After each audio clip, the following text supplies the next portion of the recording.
היי, שוב, כמו שהבטחנו, נדבר קצת על רגשות מעורבים, מה זה, מתי זה מופיע, אצל מי, ולמה זה חשוב לנו לדעת. מרים. אוקיי, אז קודם כל, אני חושבת שחשוב להבין מתי בכלל ומה זה בכלל רגשות מעורבים. רגשות מעורבים זה בעצם היכולת שלנו כבני אדם לחוש יותר מרגש אחד בו זמנית. אוקיי? כלומר, להיות גם כועסים וגם אוהבים. בסדר? עכשיו, מעצם זה שיש לנו יכולת לחוש יותר מרגש אחד בו זמנית, אנחנו גם מסוגלים להבין רגשות של אחרים. לקרוא את זה על השפת גוף שלהם, על הפנים שלהם, לנסות לנחש. יש לנו את היכולת להבין שלא רק אצלנו קיים רגש, אלא גם אצל האחר. זה לא משהו שאנחנו נולדים איתו. זה משהו שהוא טבעי והוא מתפתח לאורך השנים, אבל הוא מתחיל להתפתח לקראת גילאי 5 עד 7. כלומר, שם אנחנו מתחילים לראות ניצנים של רגשות מעורבים, ואפשר לראות את זה בצורה מאוד מאוד בולטת. נכון? אם תיקח ילד בן 2-3, הוא יכול להיות מתוסכל וכועס ועצבני והכל, ואיך שנגמר לו, זהו, הוא הילד הכי מאושר בעולם, הוא קופץ מרגש לרגש לרגש.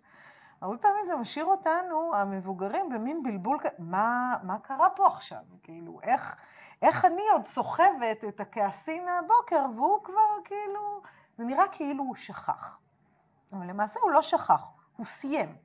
הוא סיים והוא עבר לרגש הבא, כי באמת אין לו את היכולת הקוגניטיבית.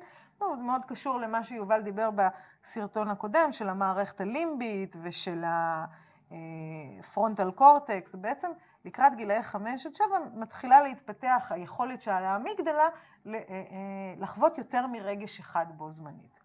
אז באמת עד גיל 5-7 אנחנו לא נראה את זה כמעט. עכשיו, למה זה חשוב? למה בכלל זה כזה קריטי? עכשיו, ודאי שאנחנו מבינים למה זה חשוב להבין רגשות של אחרים. ואגב, גם ילד בן 2 יכול לזהות ולהיות אמפתי לרגש של מישהו אחר, כל עוד הוא לא נמצא באיזשהו רגש מאוד מסיבי עכשיו. כלומר, להגיד לילד בן 2, תראה איך עשית את אח שלך עצוב, זה פשוט לא רלוונטי לחייו. אוקיי? אבל מצד שני... הוא לא באמת יכול לראות את זה. הוא לא יכול לראות את זה, הוא לא יכול להבין את זה עכשיו כשהוא כועס על אח שלו. אבל מצד שני, אם הילד בן 2 האלה זה במצב רוח טוב והכל, והוא שומע את אחיו הקטן בוכה, הוא מאוד יכול להיות אמפתי אליו. אז תמיד אנחנו לא מבינים למה פעם ככה ולמה ככה. אז זו הסיבה בעצם. כי פשוט הוא לא יכול. אני חושב שהרבה פעמים זה נורא מתסכל הורים, כי נכון. לפעמים מתפתחות ציפיות כאלה של מה, הוא כבר בן 3, הוא לא יכול להתחשב, הוא לא יכול לראות אנשים אחרים. לא, הוא לא יכול. הוא לא יכול, זה לא שהוא לא רוצה, הוא באמת לא יכול כל עוד הוא נמצא באיזשהו רגש. הוא יכול כשהוא לא, כן. ואז יותר קל לו, כי הוא עושה את זה בשמחה ובנתינה מתוך הרגש שלו. עכשיו, מה קורה שם בגילאי 5 עד 7? מתחילה להתפתח היכולת הזאת. בהתחלה היא מאוד קטנה, כלומר, אנחנו נראה למשל ילד בן 6 שמאוד מאוד כועס על אחותו, כי היא לקחה לו משהו, במקום מיד לקפוץ ולהרביץ לה, אנחנו נראה אותו עושה מין תנועה כזאת של אוקיי? כלומר, בעצם פה, בעצירה הזאת שלו, הוא מרגיש עכשיו שני דברים. מצד אחד הוא מאוד מאוד כועס, הוא באמת רוצה להרביץ לה. מצד שני הוא יודע שאם הוא ירביץ לה, היא תהיה עצובה או יכאב לו, או אפילו שההורים יהיו מאוכזבים. הוא מתחיל לזהות את הדברים האלה, ומצד שלישי גם הוא אוהב אותה, הוא לא באמת רוצה שיכאב לה. לפעמים הוא יצליח לבחור ברגש של האהבה והחמלה, ולפעמים לא, ולפעמים הוא ילך להרביץ לה. אוקיי? אז אנחנו לא נראה את זה אצל ילד בן 3 או 2 או 4. הוא יגיב מיד מתוך הרגש שלו. ולכן המיומנות הזאת של רגשות מעורבים היא מאוד מאוד חשובה בעצם להתפתחות שלנו. ואם נחזור רגע לסיפור של מעגל התסכול שדיברנו עליו, שיש לו את 3 היציאות, שזה שינוי המציאות, נקודת חוסר התוחלת ואגרסיביות. הדרך של המוח שלנו להתגבר על היציאה של אגרסיביות היא רגשות מעורבים. אוקיי? מה שקורה זה שאני בתסכול, אני לא מגיעה לנקודת חוסר התוחלת, אבל אני גם לא אגרסיבי, כי אני זוכר שאני גם אוהב את אחותי, ואז בעצם הוא נכנס למעגל חדש של תסכול, עד שהוא באמת יכול להגיע לנקודת חוסר התוחלת. המיומנות הזאת הולכת ומתפתחת לוקח לה הרבה שנים. היום מדברים על גילאי 18, 19, 20, שהמיומנות הזאת מגיעה באמת לשלמות. והחשיבות הגדולה שלה היא בעצם בהתבגרות. אוקיי? כשאנחנו מתחילים להיות מסוגלים לראות את העולם שסביבנו, להבין שגם לאחרים יש רצונות משלהם ורגשות משלהם, ושלא הכל סובב סביבי בעצם, אז מתחיל תהליך ההתבגרות. עכשיו, מה אנחנו כהורים יכולים לעשות? אנחנו לא יכולים להכריח את הילד לחוות רגשות מעורבים. אנחנו כן רוצים לחפש את הניצוצות האלה. עכשיו, בשביל לחפש את הניצוצות האלה, א', אנחנו באמת צריכים לחפש את המקומות האלה, כמו שהילד עושה ככה, ולשבח עליהם. ראיתי שעצרת רגע לפני. אנחנו גם רוצים לשתף אותם ברגשות המעורבים שלנו. בדרך כלל נורא קשה לנו לעשות את זה עם ילדים.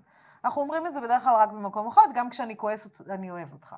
למרות שהילד באותו רגע לא מרגיש. לא חווה את זה כל כך. בהכרח אהבה. אבל דווקא בשיתוף של רגשות מעורבים שלא קשור לילדים, למשל שקשור לעבודה. היום דיברה איתי לקוחה בטלפון, מצד אחד מאוד רציתי לעזור לה, מצד שני הייתי מאוד עייפה, וגם כעסתי על הלקוחה הקודמת, וכל הדברים האלה רצו לי בראש בבת אחת, והיה לי מאוד מאוד קשה. בעצם זה שאני משתפת את הילד ברגשות המעורבים, א', אני מראה לו שזה בסדר, שזה נורמלי. כי כשזה מתעורר בפעמים הראשונות זה יכול להיות מאוד מפחיד. כי פתאום יש לי בראש 2, 3, 4, 10 קולות. אנחנו נראה את החשש הזה קצת יותר, בגילים קצת יותר מבוגרים, 10, 12, גיל ההתבגרות, זה מתחיל להיות מאוד חזק ומאוד מפחיד, ובאמת הרבה ילדים לא מבינים מה קורה להם. וזה יכול להיות מאוד מאוד מפחיד. ילד שכאילו מאוד רוצה משהו, אבל גם מאוד לא רוצה אותו. זה רגשות מעורבים. אחד מהאימהות באחד הסדנאות, היא אמרה לי, הבן שלי, הוא מרגיש שיש לו פיצול אישיות. אוקיי? אז ודאי לא התכוונה לפיצול אישיות במובן הפסיכולוגי שלה, אלא באמת לרגשות מעורבים, זה נורא הפחיד אותו. אז אם אנחנו נספר להם שזה קורה לנו, הם גם יוכלו להבין שזה בסדר. זה עוזר להם לגדול. זה יכול להיות מאוד מתסכל להורים בהתחלה, כי מה קורה פה? אוקיי? אבל ללא הרגשות המעורבים, הוא גם לא יוכל לדעת איך להתייחס לרגשות של אחרים. עכשיו, בשביל להגיע לרגשות מעורבים, זה מאוד מתחבר למה שדיברנו עליו בשיעור הקודם, צריך לשיים רגשות, צריך לדבר עליהם, צריך להראות שהם קיימים, כמה רגשות, בו זמנית, צריך לתת להם שמות. מהניסיון שלי עם מאות ואולי אפילו אלפי הורים ואנשים ואפילו מנהלים ומנהלות שיצא לנו לעבוד איתם, רוב האנשים יש להם אוצר מילים מאוד קטן של רגשות. זה בדרך כלל מסתבר באכזבה, כעס, תסכול, שמחה ואהבה. אולי עוד 5-6. כשלמעשה יש מגוון עצום של רגשות. שוב, זה מצורף לסרטון הזה, תוכלו להסתכל על זה שוב.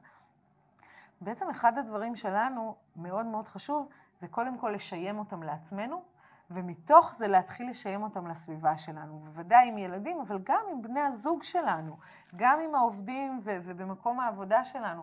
זה מאוד עוזר הרבה פעמים כשאתה רואה על בן אדם איזשהו רגש ואתה מנסה לנחש אותו, גם אם אתה לא מצליח, מעצם הניחוש נוצרת קרבה.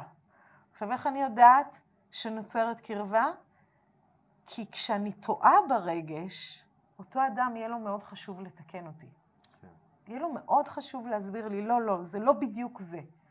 עם ילדים זה מאוד מאוד בולט, אני לא כועס, אני מתוסכל, אני לא עצוב, אני כועס. אבל גם עם מבוגרים אפשר לראות שכשאנחנו כן מנסים, לא ממקום של לשקף לו את מה שהוא מרגיש, כי זה באמת יכול להרגיש מעט מנותק אפילו. אפילו טיפה מתנשא, כלומר, מי אתה שתבוא להגיד לי מה אתה מרגיש? אבל אם אני אנסח את זה בנוסח של, כשזה קורה לי, אני מרגישה כך וכך, אז הוא יכול להגיד לי, לא, אצלי זה לא ככה, אצלי זה כך וכך, או להגיד, כן, זה בדיוק מה שאני מרגיש. היא מבינה אותי, אני יכול לדבר איתה, נוצרת היקשרות.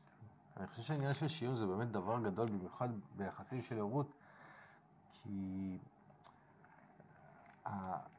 הרבה מהקולות הפנימיים שלנו כמבוגרים, והדרך שבה אנחנו רואים את העולם ורואים את עצמנו, בעצם קולות של ההורים שלנו. וזה נותן לנו כהורים עוצמה מאוד מאוד מאוד גדולה, לעזור לילדים שלנו גם להבין את העולם וגם להבין את עצמם. להבין מה קורה, כי אנחנו מכירים רגשות. כשאני מרגיש רגש חזק, או אפילו כמה רגשות, אין לי מילים לזה, זה פשוט תחושה. אבל כשאני נותן לזה מילים, אז אני מתחיל להבין מה קורה לי ומה עובר עליי. וכשיש למשהו שם, אני יכול להתבונן עליו, אני נכון. יכול להיעזר בו. זה כבר לא אני, זה לא כולי, אלא זה מה שאני יכול להסתכל עליו, ואז לנהל אותו באיזשהו... בדיוק, זה דרך. משהו שנמצא בתוכי, אבל הוא לא מי שאני. כן. והרבה פעמים, גם לנו כמבוגרים, לא תמיד יש רגשות מעורבים, כשהזעם הוא מאוד גדול, או העצב הוא מאוד מאוד חזק, או אפילו כשהשמחה היא עצומה, אז לא תמיד... או כשיש 12 בלילה והם עוד לא הלכו לישון. למשל, או 2 בלילה והם עוד לא הלכו לישון. אז גם לנו לא תמיד יש את הרגשות המעורבים, אבל כשאנחנו מצליחים לתת לזה שם, אני יכולה גם לזכור באותו רגע שלמרות שכל מה שאני רוצה עכשיו זה שקט, והתסכול בי מבעבע, בסופו של דבר הילד הזה הוא מישהו שאני כן אוהבת וכן רוצה בטובתו. וזה מעצם ההבנה הזאת, רק ההבנה, לא שום פעולה מעשית, רק ההבנה, ההתבוננות הזאת, עוזרת לרמת הדציבלים לרדת, לרוגע להיכנס קצת פנימה. נכון, לא לכל דבר יש פתרון מהיר והכל, אבל מעצם זה שאנחנו מסתכלים על כל מה שאנחנו חווים בבת אחת, זה עוזר לנו לעשות את הצעד הבא ולראות מה אנחנו צריכים שיקרה. אבל זה נדבר בסרטונים הבאים. כן. סרטון הבא נדבר קצת על אמפתיה. אמפתיה. נדבר אפילו הרבה מאוד על אמפתיה לאחר, על אמפתיה לעצמי, על מה זו בכלל אמפתיה. יהיה מעניין. יהיה מעניין. יאללה ביי.